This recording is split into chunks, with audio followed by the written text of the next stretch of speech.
రాష్ట్ర బీజేపీ శాఖ ఆధ్వర్యంలో రివర్ మూసీ రిజువినేషన్ దాని మీద ఏదైతే రాష్ట్ర ప్రభుత్వం డిపిఆర్ ప్రజెంట్ చేసిందో అందరికీ దాని మీద మేము స్టడీ చేసి మా feedback state party BJP feedback ఇవ్వడం జరిగింది.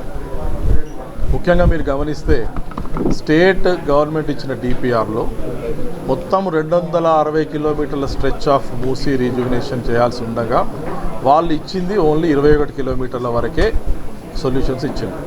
అది కూడా ముందు 80-90 కిలోమీటర్లు ఏదైతే వికారాబాద్ పరిగణించి సిటీ వరకు వస్తుందో ఆ స్ట్రెచ్ కానీ, నాగోల్ నుంచి ఏదైతే వాడేపల్లిలో కృష్ణాలో వెళ్తుందో ఆ స్ట్రెచ్ కూడా, ఈ రెండు స్ట్రెచెస్లో కూడా మూసీ రిజువినేషన్ గురించి ఎక్కడ కూడా ఏమీ డిపిఆర్లో మాట్లాడలేదు. ఒకవేళ మీరు మూసీ రిజువినేషన్ చేయాలనుకుంటే మొత్తము సోర్స్ నుంచి మౌత్ వరకు, అంటే మొదటి నుంచి ఎండ్ వరకు మొత్తం కంప్లీట్ ప్లాన్ ఉండాలి తప్పితే బిట్స్ అండ్ పీసెస్లో ఉండడం కరెక్ట్ కాదు అనేది మేము ఇవాళ చెప్పడం జరిగింది. మొదటి 80 కిలోమీటర్స్లో మొత్తం రివర్ బేసిన్ అప్రోచ్ తోటి అన్ని ట్రిబ్యూటరీస్ని కానీ, చిన్న చిన్న నాలాలు కానీ, first order, second order, lower order streams అన్నీ కూడా క్యాచ్మెంట్ ఏరియా ట్రీట్మెంట్ అంటారు. అంటే మొత్తము సర్ఫేస్ రన్ ఆఫ్ కానీ, గ్రౌండ్ వాటర్ రీఛార్జ్ కానీ చేసుకొని ఆ స్ట్రీమ్స్ను లైవ్ చేసి మొత్తము మూసి రివర్ను లైఫ్ సిస్టమ్ను రీస్టోర్ చేయడం అనేది ఫస్ట్ స్ట్రెచ్లో చేయాల్సిన పథకం ఉండాల్సి ఉండే. అది ఎక్కడ కూడా రాష్ట్ర ప్రభుత్వ డిపిఆర్లో మాకు కనపడలేదు. అదేవిధంగా థర్డ్ స్ట్రెచ్లో కూడా వెట్లాండ్స్ పెట్టడం కానీ, లేకపోతే డీసిల్టేషన్ ఆఫ్ ట్యాంక్స్ కానీ, నల్గొండ ఇంతకుముందు ఉమ్మడి నల్గొండ జిల్లా, ఇప్పటి యాదాద్రి భువనగిరి, నల్గొండ, సూర్యాపేట ఈ జిల్లాల్లో ఏదైతే నరకం అనుభవిస్తున్నారో ప్రజలు, ఎక్కడైతే మొత్తం పొల్యూట్ అయిపోయి మొత్తము ఇంటెస్టైనల్ డిసీజెస్ తోటి పిల్లలు కానీ పెద్దవాళ్ళు కానీ చనిపోతూ ఉన్నారో, ఏదైతే పొల్యూటెడ్ మిల్క్ తాగడం కానీ, నీళ్లు కానీ, వెజిటబుల్స్ కానీ, మొత్తం ఒక ప్యాథటిక్ లైఫ్ ఏదైతే ఉందో దాని గురించి ఎక్కడ డిపిఆర్లో ప్రస్తావన లేదు. అక్కడ కూడా రివర్ రిస్టోరేషన్ చేయాల్సింది ఉంటుంది. ఈ రెండు పోగా ఓన్లీ సిటీ వరకు వచ్చినాక కూడా సిటీలో కూడా 55 కిలోమీటర్లకు ప్లాన్ చేస్తామని చెప్పి 21 కిలోమీటర్స్కే ప్లాన్ ఇచ్చిండ్రు. ఈ 21 కిలోమీటర్స్లో కూడా ఎంత బఫర్ జోన్ ఉంటుందో ఆ బఫర్ జోన్ అనేది సిడబ్ల్యూసి గైడ్లైన్స్ ప్రకారము చేసినట్టుగా మాకు కనపడలేదు. సిడబ్ల్యూసి గైడ్లైన్స్ ప్రకారం చేస్తే కనుక కరెక్ట్గా ప్రొటెక్టెడ్ జోన్ వరకు వాటర్ని, ప్రొటెక్టెడ్ జోన్ వరకు కనుక మనము డిస్ప్లేస్మెంట్స్ ఎవరైతే ఒకవేళ ఆ రివర్ బెడ్లో, ఆ నదీ ప్రవాహంలో ఎవరైనా కట్టుకొని ఉంటే వాళ్ళను రీసెటిల్ చేయాల్సి ఉంటుంది. అంతేగాని సిడబ్ల్యూసి గైడ్లైన్స్ ప్రకారము రెస్ట్రిక్టెడ్ జోన్, వార్నింగ్ జోన్ ఏదైతే ఉన్నాయో అక్కడ ఎవరిని నిరాశ్రయం చేయాల్సిన అవసరం లేదు. కానీ డిపిఆర్లో మాత్రము సిడబ్ల్యూసి గైడ్లైన్స్ ప్రకారం పోకుండా స్టేట్ గవర్నమెంట్ వాళ్ళ ఇష్టారీతిలో ఇటు 100 మీటర్లు ఇటు 100 మీటర్లు అని చెప్పి 200 మీటర్ల బఫర్ జోన్ ఏదైతే ఇచ్చినరో దాని ప్రకారము 1000 మంది నిరాశ్రయులు కాబోతున్నారు. అది కరెక్ట్ కాదు, టెక్నికల్గా కూడా కరెక్ట్ కాదు. ప్రాజెక్టు స్పెసిఫికేషన్స్లో కూడా సిడబ్ల్యూసి గైడ్లైన్స్ ఆ విధంగా చెప్పలేదు. ఇంకొకటి ఎంబాంక్మెంట్స్, మొత్తం గోడలు ఇక్కడి నుంచి 55 కిలోమీటర్లు గోడలు కడదామని ప్లాన్ చేస్తున్నారు. దానివల్ల నది నిర్వీర్యం అయిపోతుంది. బయట నుంచి వచ్చే సర్ఫేస్ ఫ్లోస్ కానీ, గ్రౌండ్ వాటర్ రీఛార్జ్ కానీ కాకుండా అవుతుంది. ఎక్కడ కూడా 55 కిలోమీటర్లు ఎంబాంక్మెంట్స్ కట్టిన పరిస్థితులు దాఖలాలు ఎక్కడ ప్రపంచంలో లేవు. 5 కిలోమీటర్లు 2 కిలోమీటర్లు ఎక్కడ ఎగ్జాంపుల్స్ ఉంటే అది వేరు. ఇక్కడ అట్లా జరగకూడదు. ఆ విధంగా చేస్తే కరెక్ట్ కాదు. ఎక్కడైతే ఎంబాంక్మెంట్స్ అవసరమో హైకోర్టు దగ్గరనో లేకపోతే ఉస్మానియా హాస్పిటల్ దగ్గరనో అటువంటి ప్లేసెస్లో ఆల్రెడీ ఎంబాంక్మెంట్స్ ఉన్నాయి. అటువంటి స్ట్రెచెస్లో ఎంబాంక్మెంట్స్ కట్టి మిగతా దగ్గర ఫ్రీ ఫ్లో వదిలేయాలి రివర్ని. తర్వాత బఫర్ జోన్లో ఓన్లీ ప్రొటెక్టెడ్ జోన్ వాళ్ళని డిస్ప్లేస్ చేయాలి, మిగతా వాళ్ళని చేయాల్సిన అవసరం లేదు. కరెక్ట్ పద్ధతిలో డిపిఆర్ని ప్రజెంట్ చేసి అందరు స్టేక్ హోల్డర్స్ను ఇన్వాల్వ్ చేసి సిడబ్ల్యూసి గైడ్లైన్స్ని కరెక్ట్గా తీసుకొని తర్వాత ఇన్స్టిట్యూషన్స్ని, అకాడమియాను, పబ్లిక్ని, ప్రజలను ముఖ్యంగా ట్రాన్స్పరెంట్ మెథడ్లో డిపిఆర్ని కనుక బయటికి తీసుకొచ్చి వేలాదిగా కన్సల్టేషన్స్ చేసి అందరినీ కలుపుకొని పోయి మొత్తము పొల్యూషన్ లెవెల్స్ ఏ విధంగా ఉన్నాయి, రివర్ ఏ విధంగా ఫ్లో అవుతూ ఉంది, దీని సైజ్ ఎంత ఉంది, అన్నీ కూడా మంచి గ్యాడ్జెట్స్ పెట్టి సెన్సర్స్ని పెట్టి ట్రాన్స్పరెంట్ డేటా పబ్లిక్ డొమైన్లో పెట్టి అందరినీ స్టేక్ హోల్డర్స్ కలుపుకొని ముందుకెళ్తేనే ఈ ప్రాజెక్ట్ సక్సెస్ అయితే తప్పితే ఇది ఒక డిపిఆర్ ఇచ్చేసి దానిలో మీరు ఎంబాంక్మెంట్స్ పెడతాము లేకపోతే బఫర్ జోన్ ఎందుకు పెడుతున్నామో తెలియదు, దేని కొరకో తెలియదు, రియల్ ఎస్టేట్ను ఇంటర్నేషనల్ కంపెనీస్ని ఎక్కడికి తీసుకొస్తారు, ఎంతమందిని తీసుకొస్తారు, మొత్తం బఫర్ జోన్ వాళ్ళకి ఇచ్చేస్తారా, అది వర్కౌట్ అవుతుందా?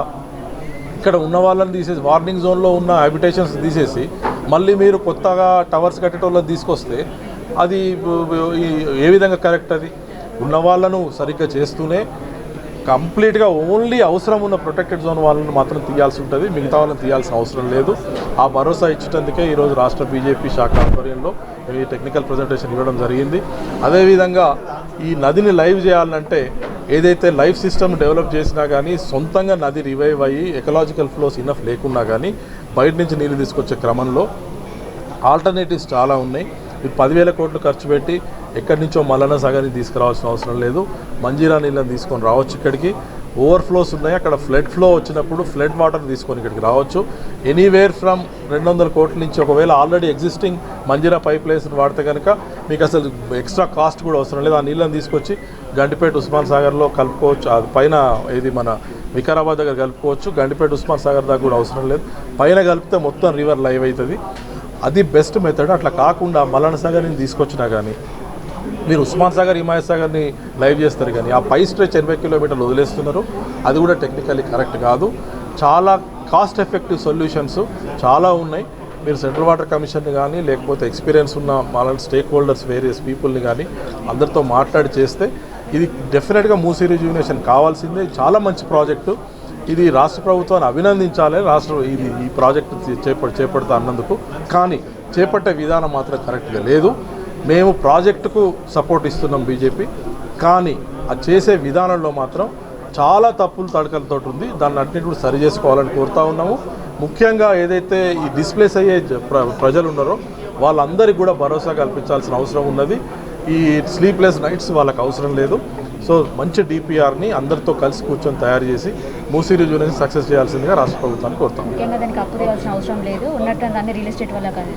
అది ప్రాజెక్ట్ కాస్ట్ కూడా సబర్మతి రివర్ ఫ్రంట్ లాగానే ఒక 10% ఏదైతే రియల్ ఎస్టేట్కు మనం ఇప్పుడున్న రివర్ బెడ్ ఏదైతే మనం డెవలప్ చేసుకుంటున్నామో దీనిలో గవర్నమెంట్ ల్యాండ్స్ 10% ఈజీగా ఉంటాయి, own lands.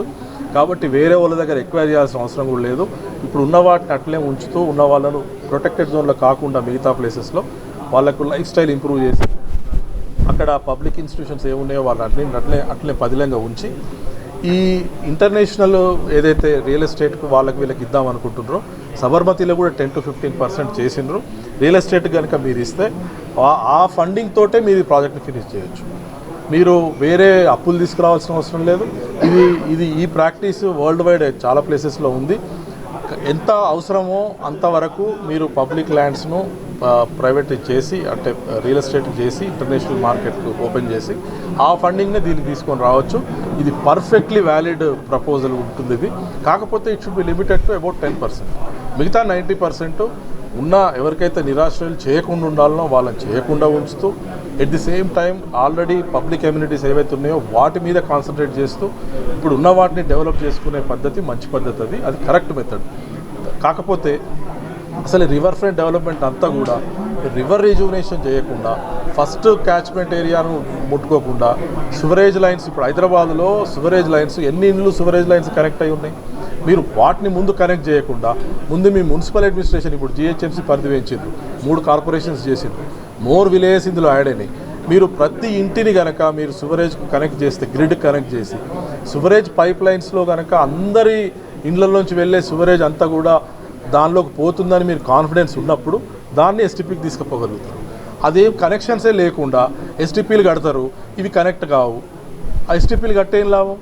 Volume of STP utilisation 5%, 10%, 20% ఉంటే మొత్తం ఈ చెత్త చెదారం అంతా నీళ్ళలోకి పోతే ఏ విధంగా మీరు బాగు చేస్తారు? రివర్ ఫ్రంట్ డెవలప్మెంట్ చేసి ఉపయోగం ఏంది?